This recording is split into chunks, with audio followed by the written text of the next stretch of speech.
Hi, True Crime Grapevine fans. It's me, Patty Lee. Time for our daily headlines of true crime. Hope you've got something nice and cold to drink. It's still pretty hot where I am. I don't know about where you are. All right, time for my daily wine. Uh, what has happened today? Well, today is Tuesday, September 5th, and shout out to my baby whose birthday it is, one of them. Alec Murda updates. Haven't heard that name in a while. Maybe haven't wanted to hear it in a while, right? Am I right? um, but what is going on in South Carolina? So we know South Carolina has a reputation for corruption, shall we say? And well, I'm not a both sides girl, kind of both sides here.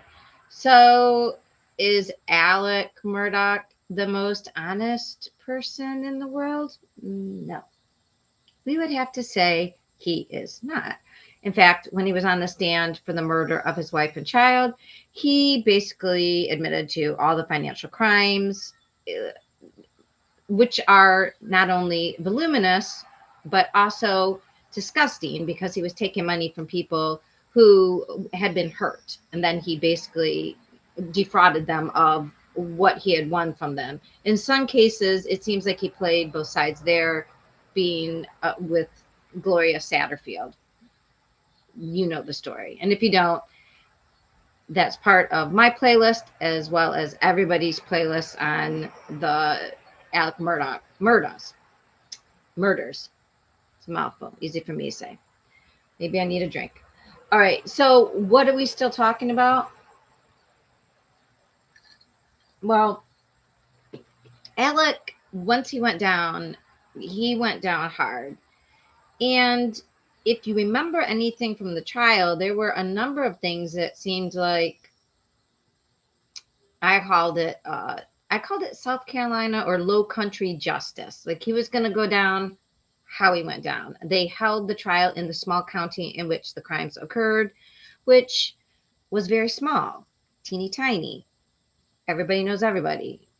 They said they got a fair jury. Sure, they did. Actually, the jurors don't all seem to have been easily corruptible, as we will soon find out, because what happened today? So Alec's team came out and said that they had evidence of jury tampering. And everybody's first instinct is to be like, sure. I mean, Alec is not the most, um, I mean, you don't feel charitable towards Alec Murdoch. He was raised with money. He was spoiled. He seemed to live his life with a silver spoon in his mouth and his silver heel on everybody else's neck, as it were. He got his kids out of trouble, even when they did allegedly deadly homicidal accidents. And, they just did whatever they wanted. They owned the place. So, but even with a person who has admittedly committed all kinds of financial fraud and misdeeds, even someone who is not the best person deserves a fair trial. And so that's what this is about. And I didn't really believe, like, you're like, oh, okay, what else does Jim Harpootlian and Griffin have? What, Harpootlian's name is Dick. What does the big D have? Well, this time it seems like he might have something. I don't know if you can hear the cicadas as much as I can right now. Sorry, being the end of summer here in the Great Lakes region, they're going to get kind of loud. But so what they had were affidavits, which is a statement you take under oath. They had, I forget if they had heard something. I think one juror who, easy for me to say, who had been kicked off the jury at the very last second, had some complaints, it sounds like, and had a very weird experience. And that kicked off this jury tampering investigation by Alec's team. So this one juror was a woman who alleges, in her affidavit that the county clerk, who is an elected position, and I'm not sure exactly what a county clerk does, and quite honestly, I'll have to look that up more, but they are with the bailiff sort of in charge of jurors, but they are an elected official, which means they're not for either side and should not be speaking to jurors about anything. This juror alleged that this Rebecca Hill, who I guess wrote a book. I think that's what started it all. She wrote this book about the murders called Behind Justice Doors or something. And she's still an elected official. So I'm not sure how she should be. I guess she could. I don't know if there's any elected official, you can't make money off your job while you're at your job. When people retire, they tend to write books. But anyway, this woman wrote a book about the trial, and especially this one juror was like, yeah, that's not accurate. That's not true. So the story was that one of the jurors had gone out with her husband drinking, and the husband and was like loose was talking loose about the trial and making statements about the trial, which you're not supposed to do, as we all know. When you're on a jury, you're not allowed to talk about it. That she had met this ex-husband and they were drinking and she had spilled all kinds of tea. Then the ex-husband wrote this Facebook post about it and then said, I don't know how it was written, something about it. It involved something saying about Satan had loosened her tongue, or I don't know exactly what the post was. It's in the affidavit. But this woman was like, that never happened. I haven't seen my ex in 10 years. I did not meet him at a bar. I didn't get drunk. I didn't talk about this. What she experienced was that as a juror, that lady who wrote the book, the clerk of courts, Rebecca Hill, came in the jury room and spoke to the four-person juror a lot. And they would go to the bathroom and speak separately. Then she also spoke to her and asked her about how she thought the trial was going. And this was as like deliberations were beginning, she wanted to know what she was thinking. And she was like, well, I'm not sure about where the guns are. Like, that doesn't make a lot of sense. But then again, that Snapchat video, obviously, that makes me think maybe he's guilty. So I'm still deciding. Not 10 minutes after that conversation, this woman says she got thrown off the jury. Problematic. That she expressed she wasn't sure yet, and she got misplaced. She also reported that people that she had that were renting a property of hers or that she knew, she had a refrigerator for them. She took it to their house. Somehow those people had SLED had gotten in contact with them and were asking, did this juror by her name tell you, was she talking about the trial? Did she say things about the trial? Do you know this conversation with her ex-husband? Did you see this face? Whatever. It is a mess. And after they heard from that juror, apparently they went, and this is legal, they can go to the jurors' homes. They can ask them if they would like to go on the record that they're investigating a problem with the jury. Now, they said a lot of people slammed the door in their face, but two other jurors were willing to talk to them and give them affidavits, similar stories about Rebecca Hill coming into the room, going away and having separate conversations with this woman four-person in the bathroom, which I don't know why she was talking to them. It's all very shady. Also, that the four-person and Rebecca Hill are intimated to have had a close relationship and be sharing things that they shouldn't. I think it all comes down to this one juror wasn't sure. The four-person knew it. The clerk of courts knew it, and they worked to get her kicked off the court because she was going to hang the jury. Is what it sounds like. They also, another juror who was a man, not in the room. So apparently they separated the jurors by gender, which I'm not sure why.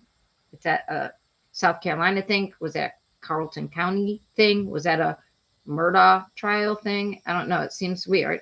But they separated, well, they were separated, but they still, this one guy was a guy, and he reiterated that they weren't allowed to have breaks. Once they were deliberating, they weren't allowed to anymore have smoking breaks. So Peter Tragos of the Lawyer, if you're interested in like the nitty gritty, he read all the affidavits. Affidavits. It's not Alpha David. If you know, you know. It's affidavits. These legally binding statements that they made, as if they're like you could use them in court as a statement. And what Alec Murdaugh, his lawyers want a new trial.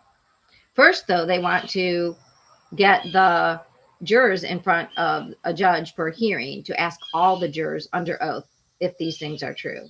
So if they were lying, because people were all in Peter Tragos's comments saying, look, I think Murdaugh's paid them off, which I don't think the Murdaughs have any money anymore. Not Alec, anyway. And his brothers seem to have disowned him. Maybe not, but I don't know who would be paying them off. But he was saying they'd have to pay him a lot to lie in court, because then you're in, that's actionable. You're in trouble. You can't just lie to the court. So should Rebecca Hill have written that book? Probably not. Now all these jurors, if they have to come in, it just seems to me you'd be pretty sure about your case if you were willing to have everybody come in and say, it's like calling in poker. Okay, show your hands. You tell me what you saw. So I hope all of them have to go in, and then we will hear, because jurors in front of a judge are not going to lie, I don't think. So if they did pay somebody off and these people then go change their story in front of the actual judge, that would finish it. And then his lawyers are also asking for the FBI to come in and investigate instead of SLED, because SLED, the South Carolina form of like the FBI in the state, seems to have been instrumental in that one juror questioning people that she supposedly talked to. And then they got those people, like they went to their house, got them at night, got them in their patrol cars, were asking them questions, sort of intimidating them, is what Alex's lawyers are intimating and stating happened. That's what it seems. Again, we don't know. And you guys, this is the Low Country. Who knows what's happening? We don't know. Seems like everybody's corrupt down there. So, but interesting to see. That was the breaking news. All right. The other big story. I think as I, excuse me, ended my Friday live, I said I had everything, and in fact showed you some books, because I said not much was happening. Of course, I had missed some really big breaking stuff. It started, I guess, Thursday, but Friday night, everything hit the fan. And then over the weekend, everybody's talking about this Ruby Franke, Jody Hillebrand, and 8 passengers. So did I know about 8 passengers? No, not until this broadcast. I listened a lot to Mormon Stories podcast, did it because it involves a wife who had a Mormon life-based podcast. And so did, I guess, all of her adult siblings, like 3 other sisters and her parents. They all ran these family vlogs, podcasts, YouTubes, and they had 1 million followers. Almost 1 million, 2.3 million followers on YouTube to show their Mormon life. And Ruby Franke's channel was named 8 Passengers. And she ran a very strict house. And what I mean by that is her 6-year-old didn't remember her lunch. She sent her to school. The school called and said, your child forgot her lunch. And she said, don't feed her. She didn't say, well, can she buy a lunch? Or, I'm sure her friends will give her something. Or do you have any extra snacks? She said to her, like YouTube, like if she went live like I'm doing right now, and she's like, Yeah, I told the teacher, I know it would help ease your discomfort if you fed her, but she's got to learn that if you don't do your responsibilities in the morning, she told me she packed her lunch, she didn't. She's going to have to go hungry, and she will learn from that hunger. And a lot of this woman's punishments seemed to be centered not only on keeping away food, but taking away things like Christmas. Yes, Christmas, because her children were entitled. She really took that suffer the little children very seriously. And once her kids were 18, I guess she kicked them out. So, okay, she's this really strict mom, seemingly a little sadistic, but you know, one of her kids was caught doing something to her other son in the room. Not exactly sure what it was. On Mormon Stories, they intimated that, if he would have been watching something that they would have thought was rhymes with corn, or even if the mom found a sock, if you know, um, like a crusty sock, that's very disallowed in some very fundamentalist ideas. And she was all like, public school will introduce bad things to your children, the internet is bad, very anti anything sexual. That could make her. What she did was she kicked her kid, who was 16, out of his bedroom to sleep in a public area for 7 months. 7 months. And he chose to sleep on a beanbag. I guess he could have slept in other areas, like on other surfaces, but I mean, he was not allowed to go sleep in his bed in his bedroom for 7 months. So very strict, sort of oddly punitive actions. Now, some people are saying the more she acted punitive, like taking away Christmas from her two younger kids because they were entitled, and she felt, I think at the time they were young, like 7 and 9 or 10 and 8. Anyways, taking away Christmas because they were entitled and they needed to learn, like basically learn from pain. And there are other people, serial killers have stories of their mothers being super punitive like that. Like that's kind of how you create in a very, and I'm saying this as not a clinical psychologist in criminology, but of the serial killers we know, many of their mothers were super, super punitive. So it's not a healthy thing to do for children. And I can tell you from having finished my doctorate work in educational psychology, which included parenting and leadership research information, like that is the worst way to handle um, to disciplining overly punitive does weird things to people's psyche, especially from a young age. So why are we talking about these people? Well, she didn't just do that. She got involved with this woman 3 years ago called Jody Hillebrand, who was a Mormon, recommended through the bishop in her ward at one time, certified therapist, counselor for corn. I'm using YouTube friendly words, corn addiction, um, and other problems. So according to Ruby Frankie's sisters, who spoke once on their thing, they were saying this has been going on for 3 years. So she got involved with Ruby to help the son who had his door taken off. He got kicked out of his bedroom for 7 months. That child was the reason why they supposedly went to see Jody. And after that, it seems like um, Ruby Frankie got even more radicalized and started talking more in Jody's lingo. Jody got in trouble for divulging personal information to her ward's bishop, um, about a client that was working, and got him fired from his job, and said he did all these things, which he says, I didn't even do all those things. This lady's nuts. But therapists are not supposed to talk out of school unless you like committed a huge crime, and that's not corn or looking at corn or wanting to look at corn or anything involving crusty socks. No, those aren't crimes as much as some people would like to think they are. So this woman, Jody Hillebrand, brings Ruby into her new business called Connections.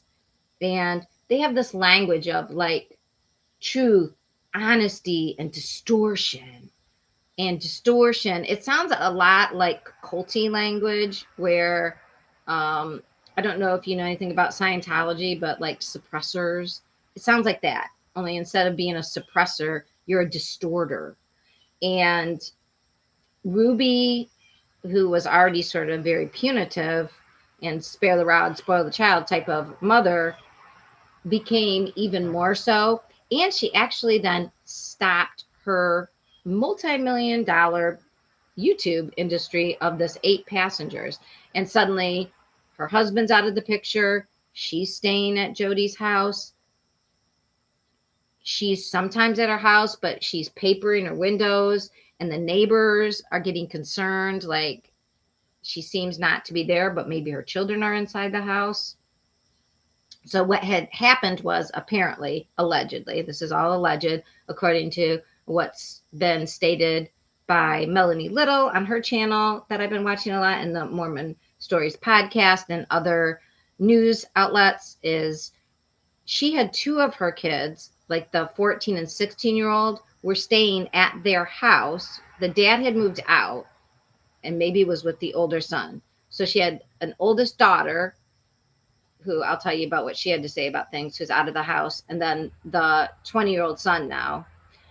The dad apparently went with the son, left the 4 younger kids there.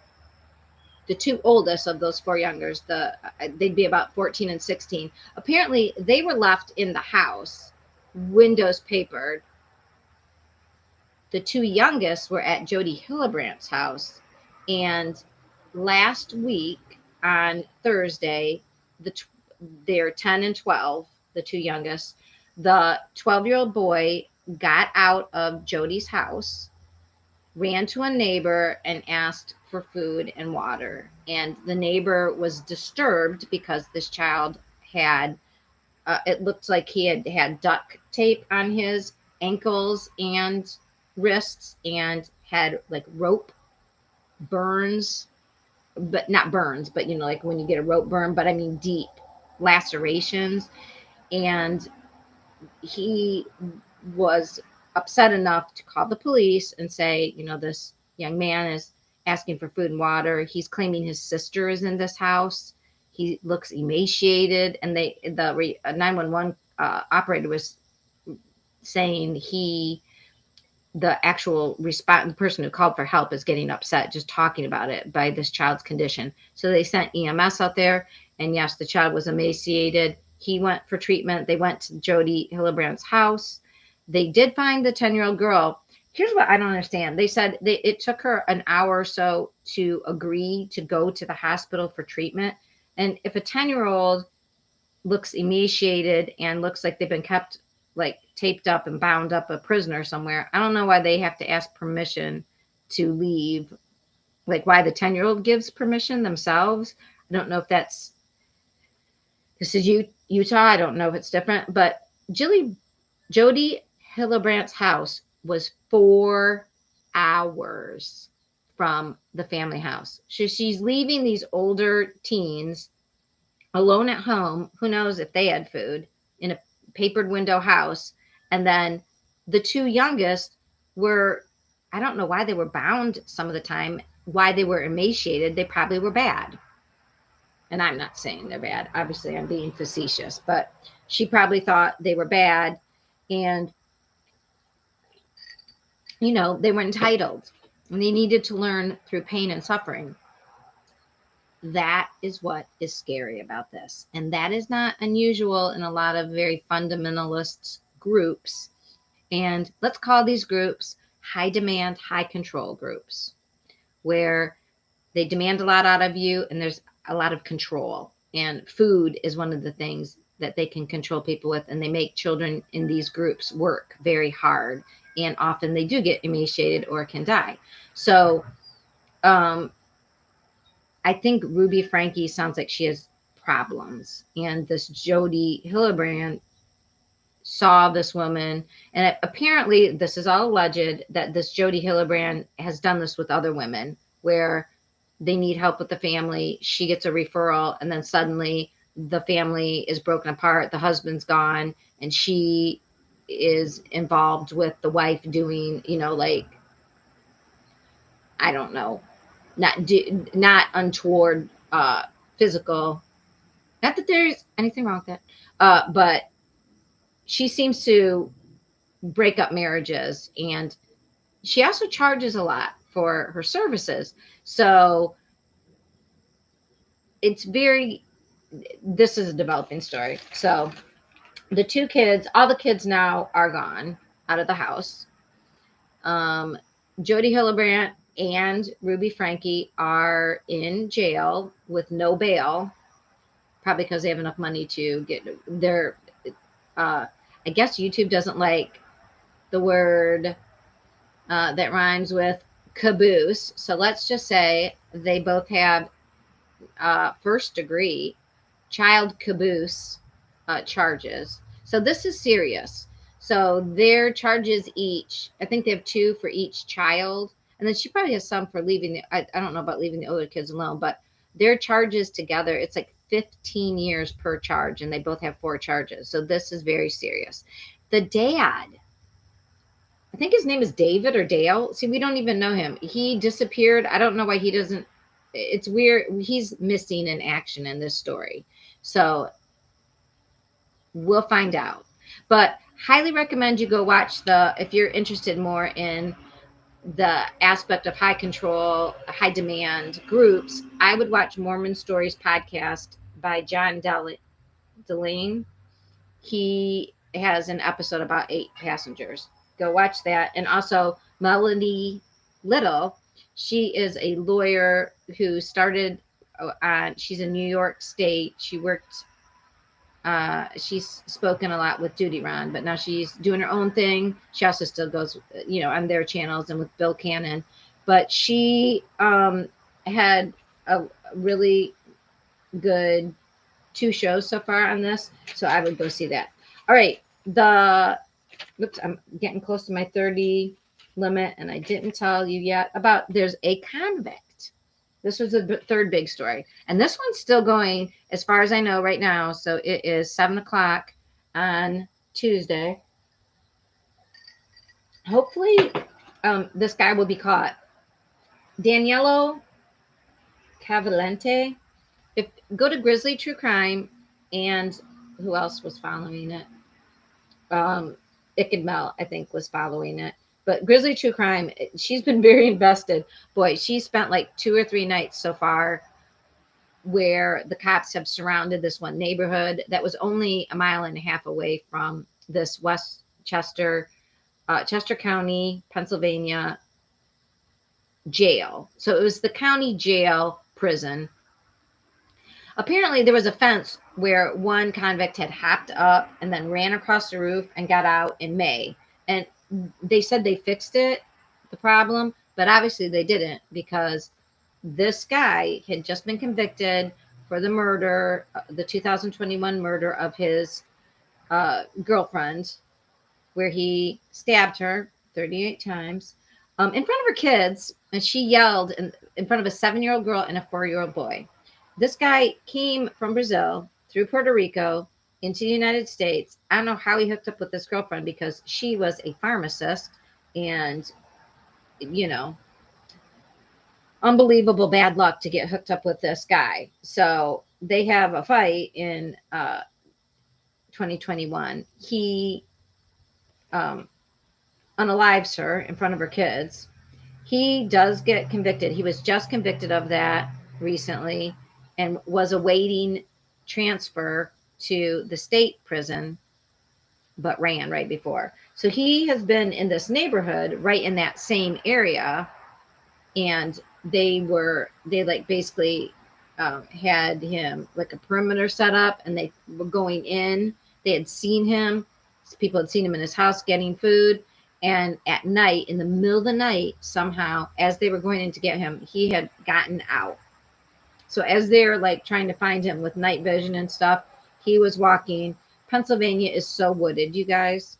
So he is, the last time he was seen on a trail camera. So a lot of people have deer trail cameras. So the last time he was seen was on a deer trail camera heading south. He's walking. Now he's got a sweatshirt and a backpack and something else. I mean, he's gathering things as he goes, breaking into people's houses. Now he got out around, it was over Labor Day when he escaped. So now that everybody's back, people are more aware. He's going to start after Pennsylvania. I mean, he's trying to get south. He wants to go. They're thinking he's going to try to get to a border like Mexico. I don't know, man. He's got a long way, and I don't know how he's going to get there once he starts hitting cities. Pennsylvania is very, very wooded. But the further south he gets into, I have to think about what's underneath. I mean, he's on the East Coast too. Like he's more coast because he was in Westchester County. They said Delaware's next. I mean, that's not a very big state. I don't know where he's going to run into like cities. He's going to be found. But it's going to take him a while. He is dangerous, obviously. They don't think he's armed, but they don't know. He could have grabbed a knife, and we know he knows how to use one. So, yeah, Grizzly True Crime. Start watching her. I mean, maybe he's caught, but it was, I don't know why a manhunt is exciting. But, anyways, the last thing I have to tell you, um, very sad. It was announced over the weekend that I don't know if you remember Rachel when she was unalived in the park. They were talking about there was somebody else a few miles north that was also out walking that had been unalived, and maybe it was the same guy. Well, it wasn't. Um, Miriam Silva, she was a teacher. She was 59 from Maryland, north of where Rachel Mraz was. But this woman was also walking by herself. We always say, take a buddy and don't walk the same place. But this woman was just out walking. She was a teacher. And they had found her unalived. There was DNA. They were able to arrest a 33-year-old man named Harold Landon III from University Park, Maryland. And they did see his truck was seen entering and leaving the area where the remains were found. I mean, this is just horrific. The remains were dismembered, which is horrible. And that's why it took a long time to like just identify her. It took sort of weeks because this happened in the end of July, I believe. It took most of August, they said, just to identify her. So, but they did catch her unaliver, her killer. Um, Not the same guy as Rachel Moran. So again, that was the second guy within 50 miles of each other. What is going on? When we go walking, take seriously, go walking and running with a person, please, or inside at a gym, or go with a partner. It's horrible. Or walk in the mall. You've got to remain safe. And whether it's not right that women aren't safe, but do you want to be dead right to go like, no, it's my right to run in the forest by myself? I mean, even in a park in a city, even when it's still daylight, Rachel Moran, this Miriam Silva, unbelievable. All right, so that's what has happened over the weekend. Those are the true crime headlines. I will see you tomorrow with an update. Like and subscribe.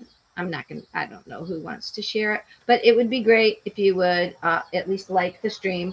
And I will be back here tomorrow for you because, as I say, there is so much crime, not enough time, but I will pay attention to all the YouTube and everything, Twitter, X, for you. So I'll see you tomorrow. Bye.